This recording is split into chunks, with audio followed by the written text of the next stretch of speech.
Alright guys, now let's see what we can do here for the standard 8 EEC8 from our Unit 4 interview and assessment. For everyone who didn't get Proficient or Distinguished, hopefully we can get you guys up there now on the retake. First of all, if we're solving these, want to see which ones have one solution. Alright, one solution means they have to have different slopes. The coefficients have to be different on each equation. Alright. So this one right here, since slope-intercept form, we're looking for different slopes so that they will intersect. So we have 3 and we have -3. Those are obviously different numbers, different slopes. So that one will intersect at one spot. All right. There will be one solution for that system of equations. Same thing here on B. We have 3 with no number here. That'd be a slope of 1. So this also has one solution. Those two lines would intersect at one point. On C, we can see here they have the exact same slope 3, so those are going to be parallel. Those are never going to intersect. They have different y-intercepts, so there's not the same exact line, but those are parallel. Here on the second one, or on D, we went from x to 2x, y to 2y, and 10 to 20. We just doubled everything here, so those are essentially the exact same equations, right? The exact same thing. So that's going to be all solutions for that one. This was no solutions for C. And then on E, we're again going to have no solutions. If we were to write these in slope-intercept form, that'd be y equals, subtract x from both sides, -x plus 10. Same thing on this one, y equals -x plus 12 though. So this would also be no solutions, not one solution, all right, for E. So for the one solution ones here, we had A and B. The different slopes, right, different coefficients on our x's. Number 5 here. System of equations we're going to solve. I've got y equals here, so I'm going to plug that in for my y. I'm going to use that first equation, 3x plus 4y, but now instead of the y, I've got my -1/2 x plus 8. That's what y was equal to. That's all equal to 36. Alright, so now let's multiply, get rid of the parentheses, and start solving this. So 3x, 4 times the -1/2 is going to be minus 2x. 4 times 8 is going to be plus 32, and that's all equal to 36. Now this one gets significantly easier. 3x minus 2x is 1x plus 32. I'm just combining these two like terms. I saw a lot of people that added 2x here and added 2x here. Those are on the same side. We need to be combining like terms, not doing like inverse operations to get rid of something there. All right. So we're not adding 2x to both sides because they're on the same side. We're just doing 3x's minus 2x's make 1x. Now to get rid of that plus 32, I'm going to subtract 32 from both sides. Alright, since these are on different sides of the equation, now I am doing something to both sides. Alright, whereas these were on the same side, I was just combining them together. So what I'm left with is x equals 4. 36 minus 32 is 4. And I'm not finished yet. I need to go back and plug that 4 into one of the two equations that we started with for where the x is. So I'll use the second equation here, y equals -1/2 times 4.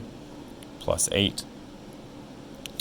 So y equals -1/2 times 4 is -2 plus 8, and -2 plus 8 is 6. So our solution here is 4, 6, and then we're all done. Let's go over to the next page. What I suggested to my folks before the test here was to plug in the 6 and the 2 for the x and the y, and just make sure that it's actually going to make the equation true. So for this one here, the y, x equals 6 and y equals 2 for these to be true, right? 6, 2, that's 6 and 2. So for the y, that'd be 2 equals -3 times x of 6. -3 times 6 is not 2, that's -18, so that one's not true. The next one here, y, 2 equals -3 over 2 times 6 plus 6. -3/2 times 6 would be -9. -9 plus 6 is not 2, it'd be 3. So B is not correct. For the next one, 2 equals -1/6 times 6 plus 3. -1/6 times 6 is -1. -1 plus 3 is 2. So C is our first correct answer here. On D, 2 equals 2/3 times 6 minus 1.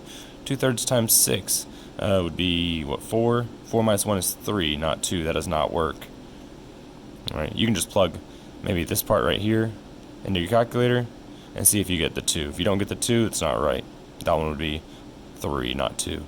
Next one, 2 equals 1/2 of 6 minus 1. Half of 6 is 3, and 3 minus 1 is 2, so E works. And then for the last one, 2 equals 4 times 6 minus 2. 4 times 6, that's 24. 24 minus 2 is 22, not 2. Alright. Alright, last one, number 7. 60 people attend a game night. Now we're either doing Uno or chess. Chess is 2 players, Uno is 4 players. So I need each row to be equal to 60 people, and this is the number of games. So it's not saying 8 people, it's actually 8 games. And if there's 4 people in each game, that means 8 times 4 is 32 people. So if there's 32 people here, that means there's 28 people over here. And 28 divided by 2 people per game means there's 14 games of chess being played. Alright, so here, if there's 12 games of chess being played, 12 times 2 means there's 24 people here. So that means there's 36 people over here. And 36 divided by 4 people per game means there's 9 games. Here, we have 15 games. 15 times 4, that's 60 people. That's all 60 people. So there's 0 people here. That means there's 0 games. Here, just 2 games. 2 games times 2 people per game means there's 4 people. So if there's only 4 people, 60 minus 4 means there's 56 people here. Divide that by 4, that means there's 14 games of Uno going on. 56 divided by 4 is 14. Alright. So then down here, to find out exactly how much of each game, we need a system of equations. So 2 people per game of chess, which is X, plus 4 people per game of Uno, which is Y, has to be equal to 60 people. We also know there's 3 more games of Uno. So we take X, we have to add 3 to that to make it equal to the number of games of Uno. Right? So I'm going to plug in to my equation for Y, the X plus 3. So 2X plus 4 times my X plus 3 equals 60. So that's 2X plus 4X plus 12 equals 60.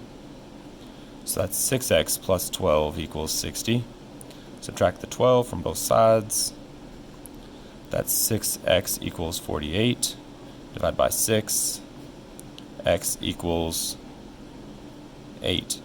So that means there's 8 games of chess being played. I know if x is 8, I can plug that in for the x here. So 8 plus 3 equals y. So that's 11 for y. So that means there's 8 chess and 11 Uno. Alright.